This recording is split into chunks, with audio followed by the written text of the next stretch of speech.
Mutuani después. Pegnetao Mutuani. Ahí termina. Ahí va. ¿Y ahí va la instalación del Mutuani? No, porque queríamos justamente a la del final de incorporar. Mutuani. Mutuani.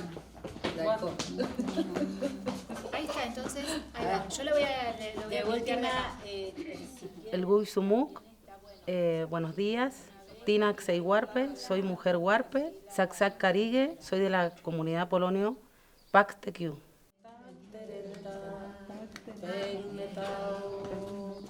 ¿Está ahí o...? Sí. Y ahí vuelve a empezar. ¿Cómo le gusta? Pegnetao, Madre Tierra, Aguayán, Abuelita, Mutuani, gracias y mucho más.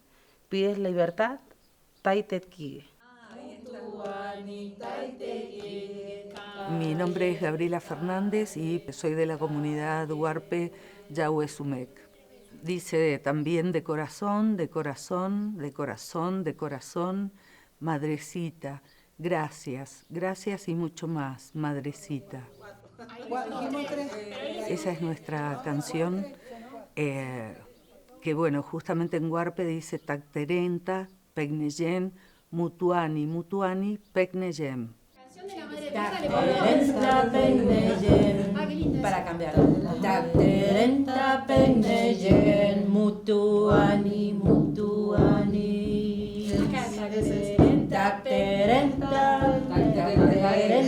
Pegneyen. Esta es una canción que hemos realizado teniendo en cuenta justamente la intención de dar gracias a nuestra Madre Tierra por todo lo que nos da permanentemente y tomar conciencia de que debemos darle libertad, darle la libertad de no invadirla en lo que es todo tipo de extractivismo de un daño permanente para la Madre Tierra.